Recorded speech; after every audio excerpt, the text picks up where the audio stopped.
guys, and welcome back to my channel. So today I thought I'd do a bit of a game. Do you know what? They're all just different videos. I'm not doing anything consistent in the slightest, like Emma.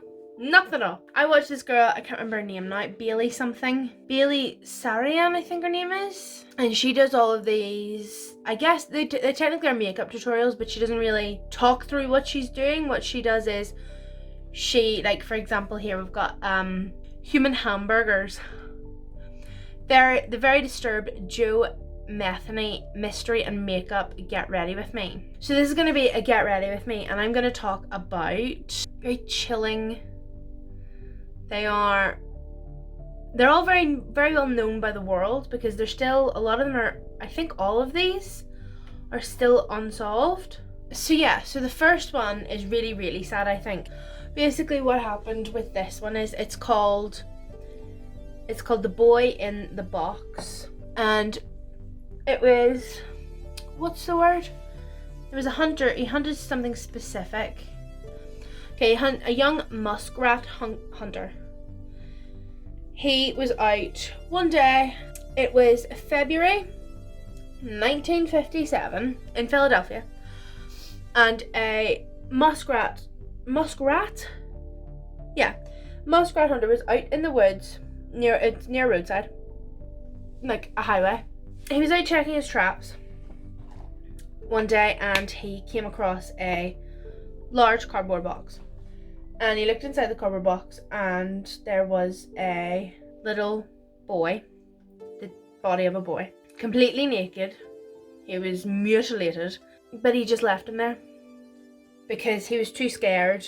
The man was far too scared to tell the police, because what he didn't want the police to find out was that his traps, the traps that he placed, were illegal. So they go by, and it was somebody else who ended up thankfully finding the body. And they told the police. So the police send around these flyers with the boy's face on it. But this was sent out, the whole county I think got leaflet through their letterbox. But the boy, you could tell that whenever he went for the autopsy, whenever they finally got the wee boy's body in for an autopsy, that his entire life he had been completely just abused, physically abused his whole life. He'd never seen any love at all. They say that the only love that seemed to ever have been shown to him was whenever he was placed in the box and he was actually wrapped quite tightly in a blanket. That's the only love that little boy ever seemed like it was shown that he ever got, which is really sad. But this is 63 years later. It's really sad. And whenever all of those flyers went out to people, that not a single person claimed that wee boy. The next unsolved murder is known as the Black Dahlia, but her real name turned out to be Elizabeth Short. American Horror Story covered this in, I think it was the first series, where they're in that house. Why can't I remember anything? But they're in that house, and this house ends up playing a role in this woman's death. Yeah, in American Horror Story, the girl is going down, it's either dentist work or plastic surgery in general. I cannot remember for the life of me. This girl, all she ever wanted to be was famous.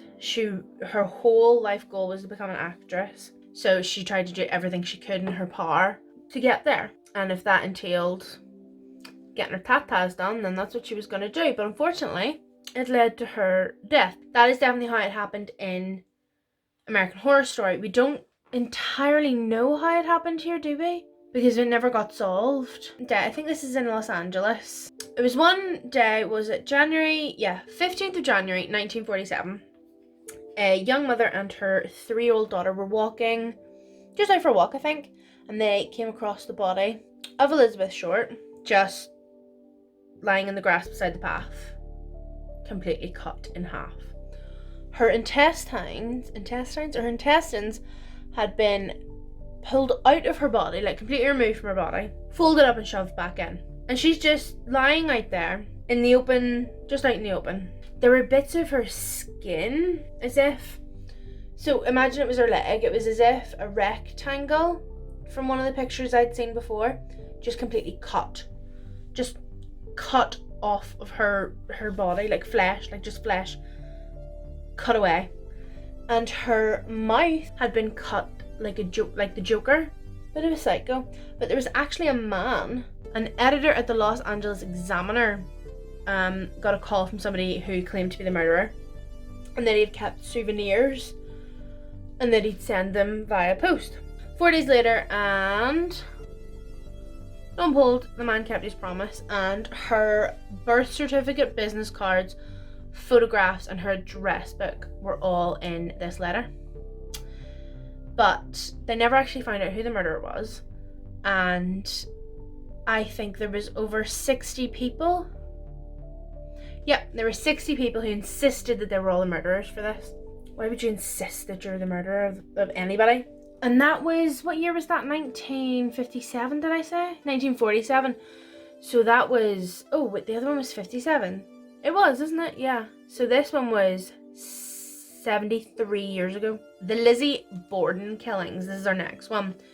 So this is the deaths of Andrew and Abby Borden. Andrew is the father of Lizzie. Abby is her stepmother.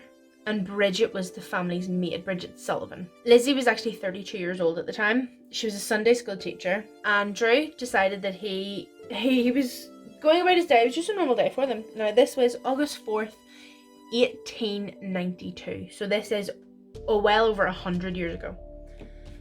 And Andrew decided he would just go down into the local town and deal with some business that he was dealing with. That left the three ladies in the house, Lizzie, Abby, and Bridget. So whenever Andrew then returned later that day, Abby was nowhere to be found. But there was a note saying that she'd gone to visit a friend.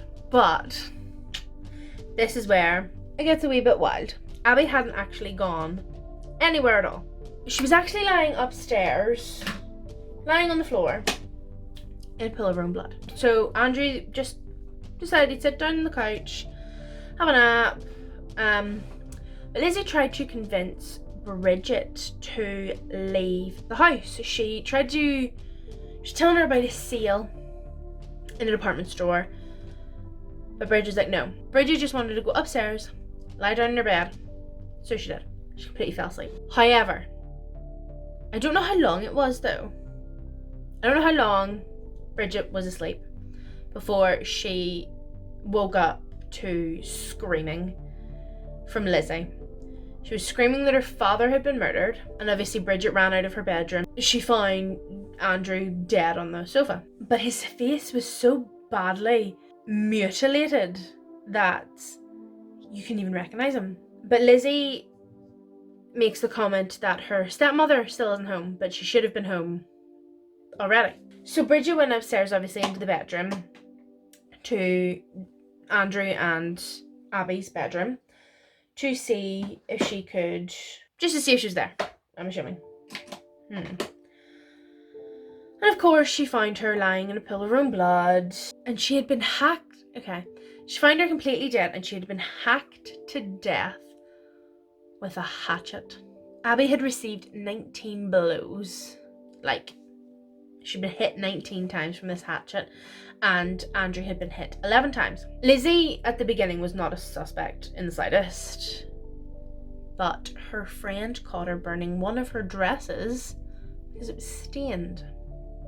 Stained with what, you might ask? Well, I'm going to assume it was blood. So she was arrested then and put on trial for the murders. However, she was cleared of the murders because there was not enough concrete evidence to prove that she was guilty. They also couldn't believe that a female Sunday school teacher could be capable of these crimes. After that, I don't think they ever found anyone because 100 years later, still unsolved. Now this is a very, very popular case, I think, all around the world, because it was a 6-year-old girl, JonBenet Ramsey.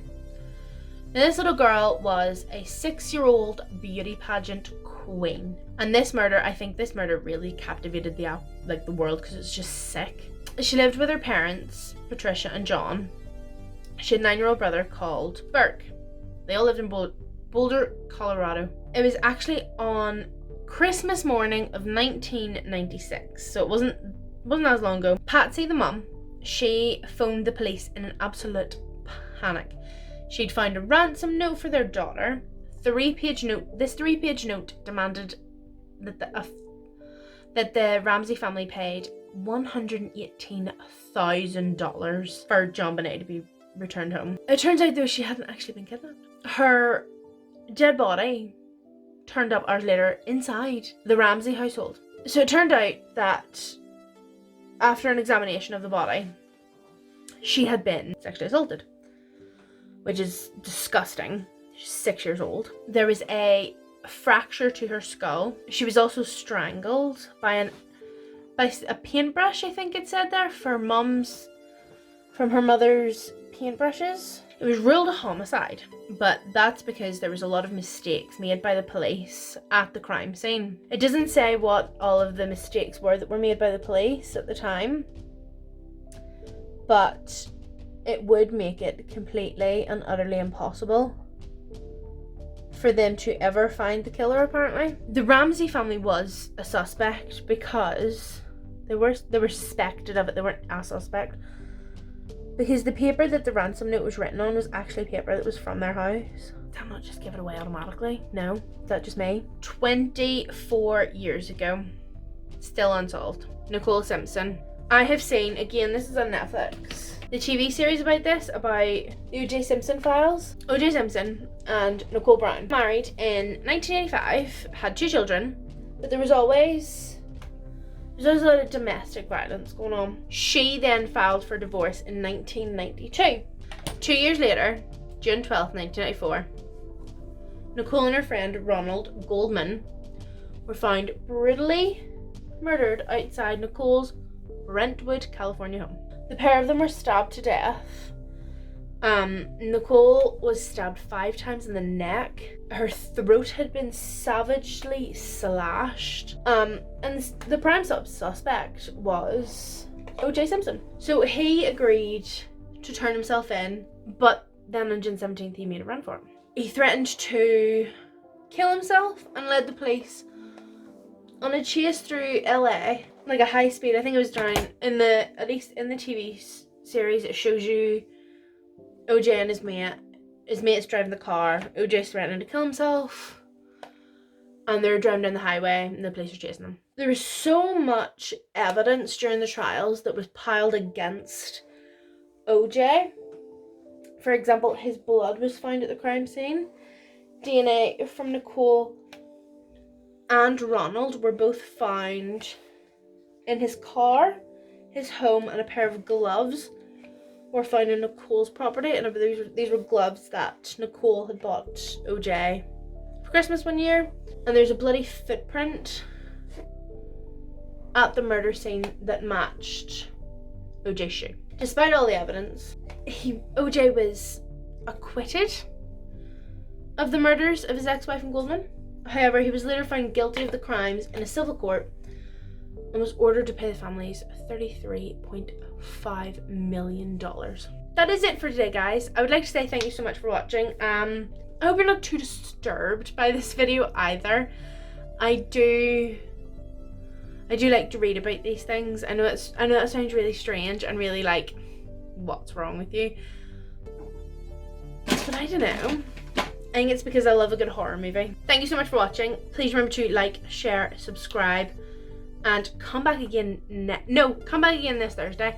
Yes, so obviously for those who are watching the series, I did not put up a video last Thursday, for my Sims series, but I will put one up this week. I'm going to do it every other week just because it's a lot of editing and I do have a full-time job. But anyway, thank you so much, and I will see you all on Thursday. Bye! Blah, blah. That's what I want to say anyway. Murders! Let me have a look. Oh, that light's dreadful. In Boulder, Colorado. Ew. Chilling? No.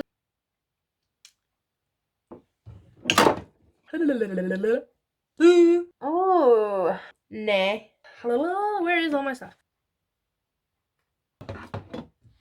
Got it. Ah!